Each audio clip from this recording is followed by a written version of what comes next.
Ostiralon guztio, iragan asteleneko itzalaldiaren ondotik eta azken urteetan bizi izan ditugun egoeren aurrean gogo eta egin du Imanol Pradales lehendakariak.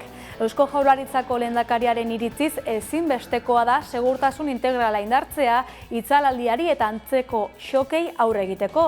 Horrez gain, erantzuteko gaitasunari buruzko hausnarketa kolektiboa eskatu du. Etxebizitzaren auziari heldu dio EITB Focusek inkesta baten bitartez. Inkestaren arabera, Hego Euskal Herriko gaztedia Europakoa baino 4 urte geroago emantzipatzen da batez beste. Donostian elkarretaratzea egin dute azken sexu erasoa gaitzesteko. Ostegun goizaldean gu diskotekaren ondoan gertatu zen sexu erasoa. Ertzaintzak 26 urteko gazte bat atxilotu du kai ondoan gertaturiko eraso horrekin lotuta. Hego Euskal Herrian bihar amaituko da pentsiodunen herri ekimen legegilearen aldeko sinadura bilketa. 10.000 sinadura behar dituzte herri ekimen legegilea legebiltzarrean eztabaidatu eta bozkatzeko.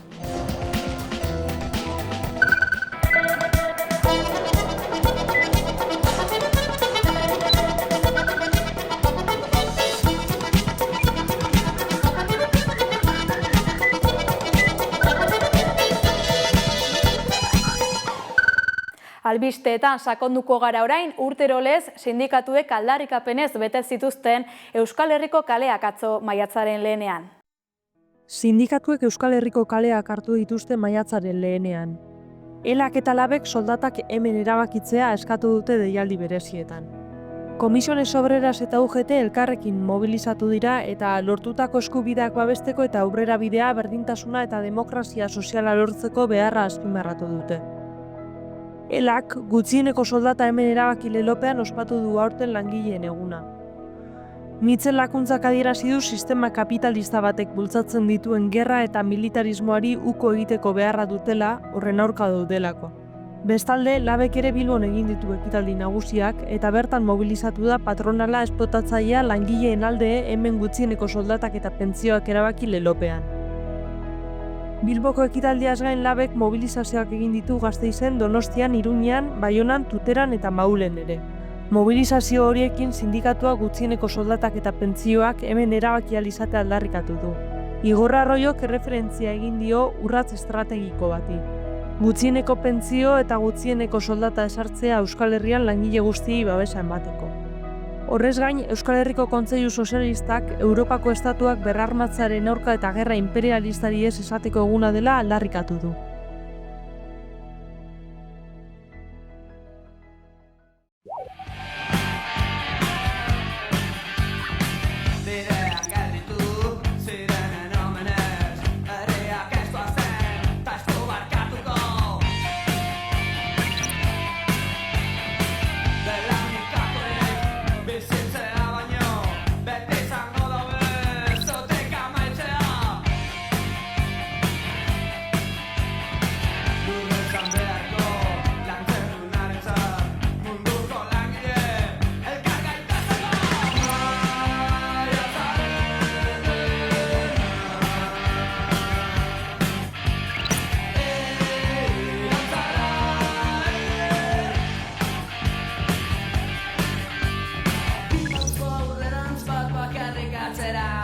Langile kaleratua patroia zokan, erakuntza eta indarra, klaseko elkartasuna, ez dute aldatuko geuren arabera.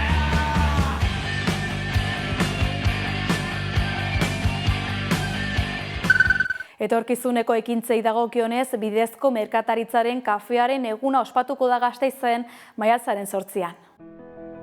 Bidezko merkataritzaren kafearen eguna ospatuko da Gasteizen maiatzaren 8an. Arabar hiriburuko 38 ostalaritza establezimenduk hartuko dute parte 3. edizio honetan. Helburua, bidezko merkataritzaren eta kontsumo arduratsuaren inguruan sentsibilizatzea da. Horretarako, datorren ostegunean ostalariek Nikaraguako Arabika kafea eskaini eta kontsumo etikoaren inguruko informazioa zabaltzen arituko dira hirian zehar. Nikaraguako nekazari kooperatibetan herrietako Arabika kafe ale ekologikoak emango dizkiete parte hartzen duten establezimenduei. Kafe ale hauek baldintza jasangarri eta ingurumena errespetatzen lantzen dira. Gainera, bidezko merkataritza mota honen onurak zabaltzeko aholkuak ere jasoko dituzte.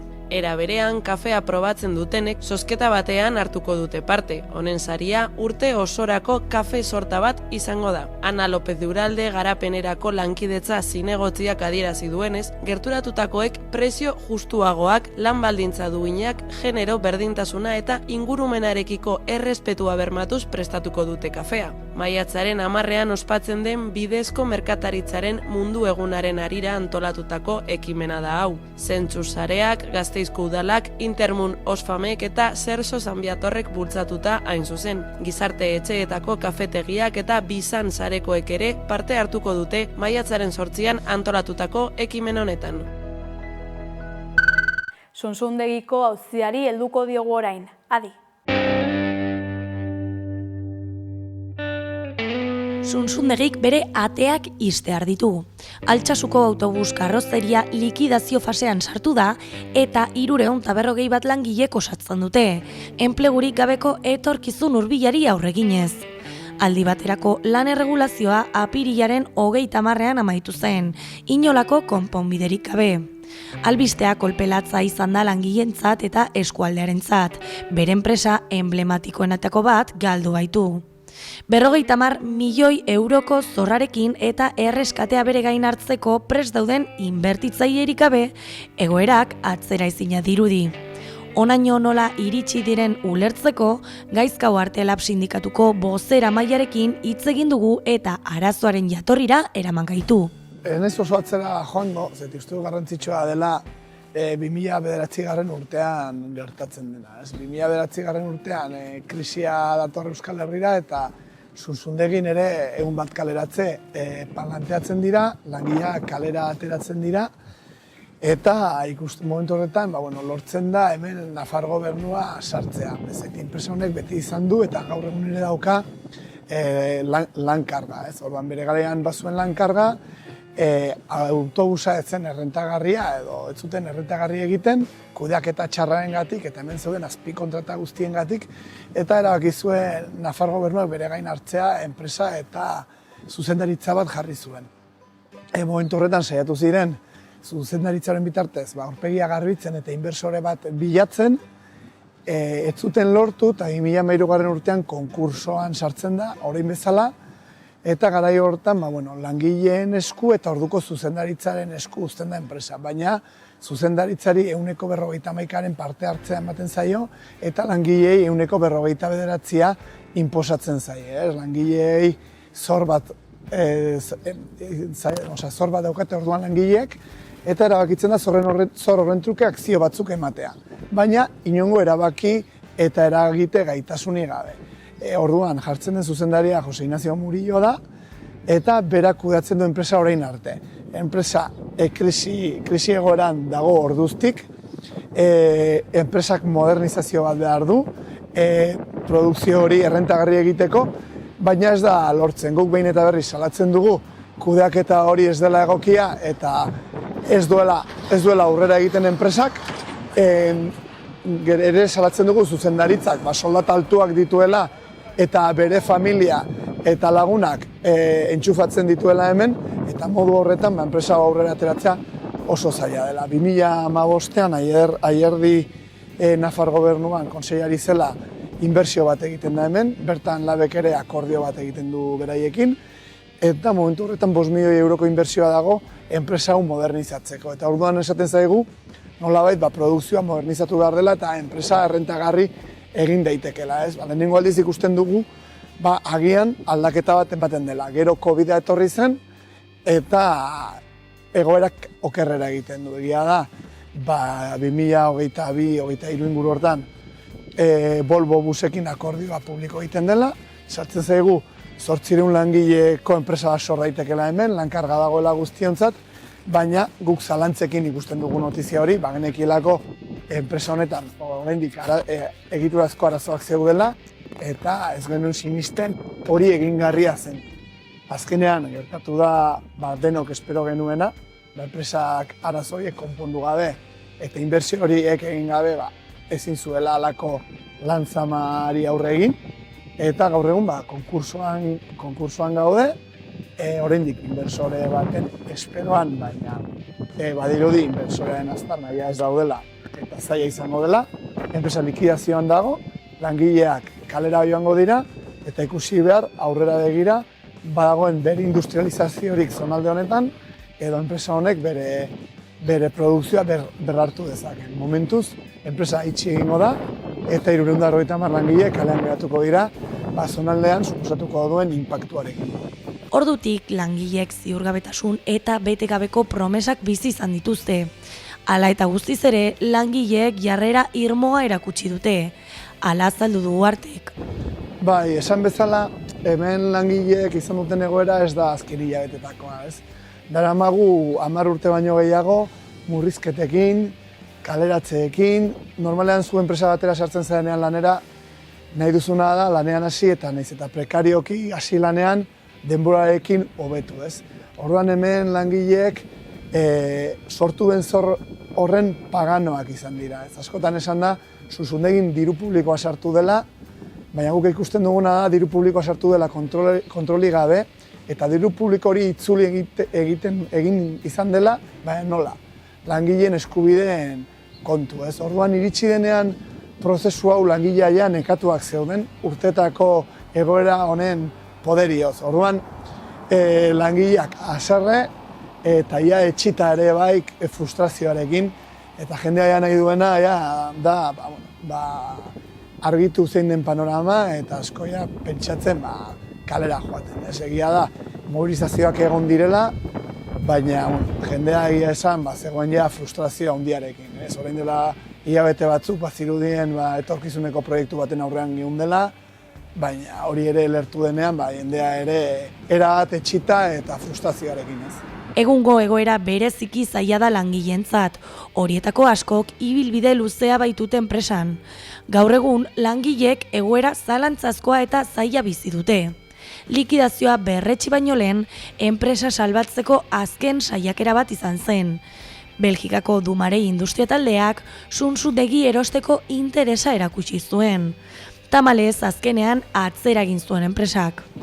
Guk guk kokatzen dugu ardura 2013ko bideragarritasun planean, non UPNren gobernuak ihes egin zuen marroia hemen utziz.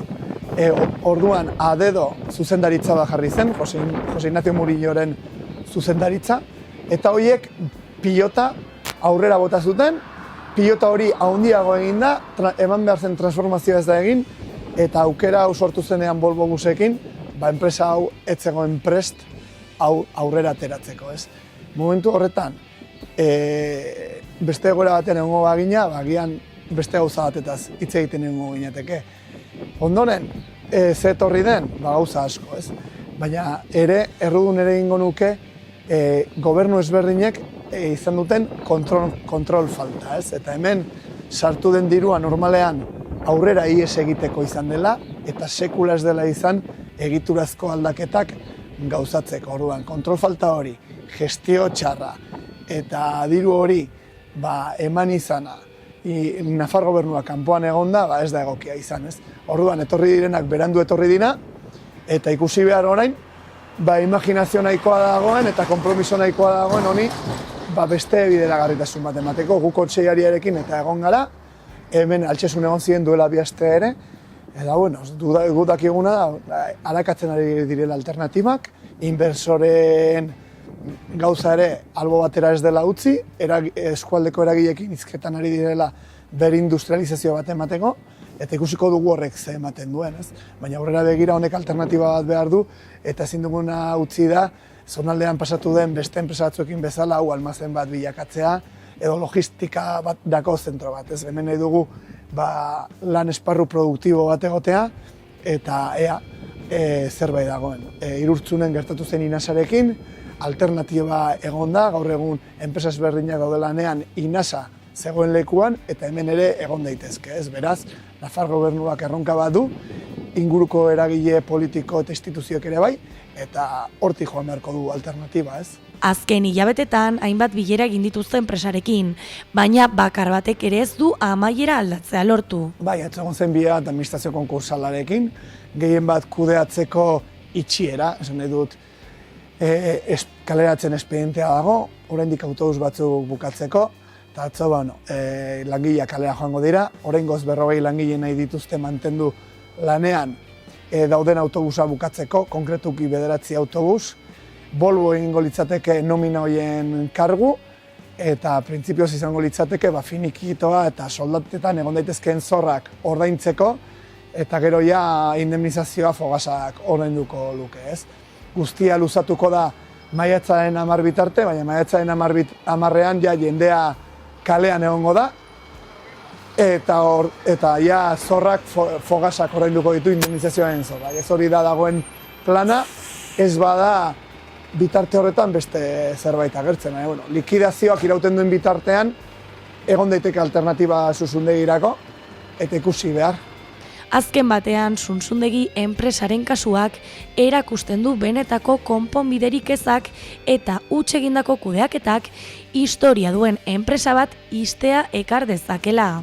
100 langile kalean eta eskualde oso bat bere zutabe industrialetako bat gabe utziz. Hala ere, langileek itxaropen txiki bat dute.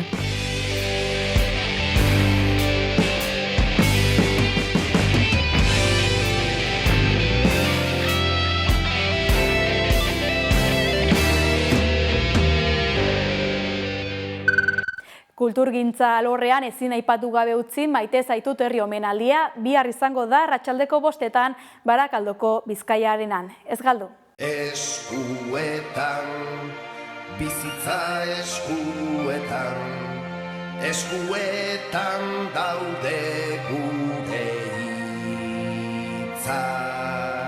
Behin batean maitatzen zekien herriari maite zaitut esaten erakutsi zigutelako, Maite zaitut kultur elkartearen eskutik Maite zaitut festa erraldoia egingo da bihar maiatzak 3 Barakaldoko Bizkaiarenan. Helburu bakarra du ekitaldiak, Pirritx Porrotx eta Marimototx pailazoei ihargiraino eta buelta maite ditugula helaraztea. Pailazoek azken 37 urteetan sortutako emozioak gogoratzeko eta zenbat bihotzetan sartu diren ikus dezaten. Esku askotara jositako ikuskizun hunkigarri eta divertigarri baten bueltan denok aur bilakatzea izango da helburua, sudurgorria jantzi eta pailazoen unibertso magikora jauze egiteko. Holtza gainean izango dira euskal eszenako 30 artista handi eta abesti mitikoak taularatuko dituzte. Txiarrituño, Lurre Errekondo, Suaen Palantza, Gure Zirkuko kideak, Einaute Lorrieta, Oxua Alberdi, Amets Arzaiuz, Olatz Salvador, Kainakai, Aitor Gorosabel, Maialen Lujanbio, Guazeneko lagunak, Tapia Taleturia, eta nola ez, Amaika telebista ere bertan izango da. Sarrerak eskuragarri daude 15 euroan nik ere maite zaitut.eus atarian. Gogoratu, maiatzaren 3 arratsaldeko 5etan Bizkaiarenan. Gure txanda da orain, jantzi dezagun denok sudurgorria, bihotzez, Pirritx Porrotx eta Marimototx maite ditugula esateko. Sentitu pentsatu, ekin. Sudurrean gorri, bihotzean irri, Pirritx eta Porrotx maitagarri. Sudurrean gorri, bihotzean irri, Pirritx eta Porrotx maitagarri. Ikusentzunezkoei dagokionez Kaiara Inka Gerlaria filma maiatzaren 2 estreinatuko da Zinema Euskaraz programaren eskutik. Gora, enperadorea! Inkaren herri agurgarria! Ez dago gure arrotasunaren simbolo handiagorik, txaskia baino! Kaiara Inka Gerlaria filma maiatzaren 2 estreinatuko da Zinema Euskaraz programaren eskutik. Adin guztientzat zuzendutako film perutarra euskarara bikoiztuta ikusteko aukera izango dugu Araba, Bizkaia eta Gipuzkoako areto desberdinetan. Azkarra zara? Edozein mutil baino azkarragoa. Nire aitarengatik ikasi dut, kusi. Kusi? Nire aitaren txaskirik onena data. Eta nik bere pausoak jarraituko ditut. Geldi! Zine Euskadik sustatutako Zinema Euskaraz programaren barruan aurten ikusiko dugun 6. filma da. Eusko Jaurlaritzako Kultura eta Hizkuntza Politika Sailak bultzatutako programa honek Euskal Herritarrei euskaraz bikoiztutako filmak helarazteaz arduratzen da, zinemagintzan euskararen hedapena bultzatzeko. Txaskian neska bat da. Txaskian neska da? Ez, hasi baino ez dugu egin. Pelikulak irauten dituen 80 minutuetan zehar Inka gazte baten istorioa ezagutuko dugu. Kaiara du izena eta txaski mezularien lanaren zale amorratua da. Bere ametsa Inken imperio zabalean zehar mezuak eramateaz arduratzen den gizon talde esklusiboarekin bat egitea da. Bere ambizioa betetzeko, genero arau zorrotzei eta gizarte tradizioei aurre egin beharko die. Bidean, oztopoak gaindituz eta ezarritako espektatiben aurka borrokatuz. Gizon batzuk baino ausartagoa, indartsuagoa eta azkarragoa den neska. Kaiara naiz, nita zarro egongo zarte. Kaiara, Inka gerraria. Maskak taldeak kaleratu berri duen ameslari kantarekin agurtuko gara gaurkoan. Asteburu ona pasa.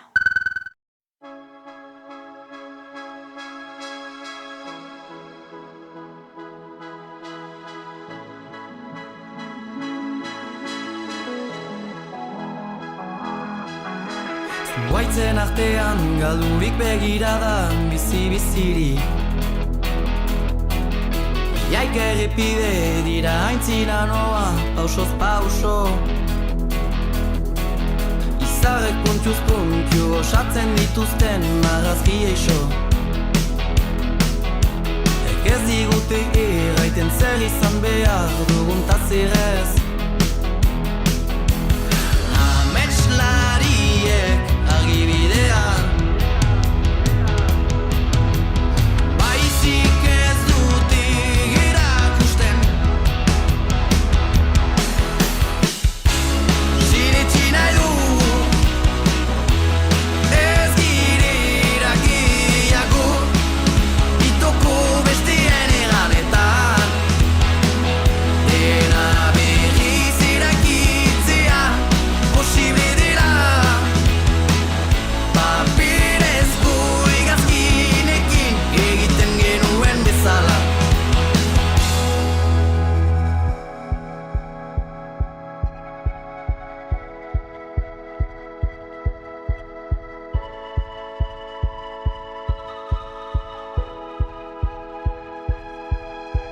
Gure dogmen gustu saminak itotzen gintuen barnetik Malkoak irrizik esten ikasten ginuen bitartean Gizonek ez duten igar egiten duntasunaren lema Oiukatzen ginuen denen askatasuna lurperatzean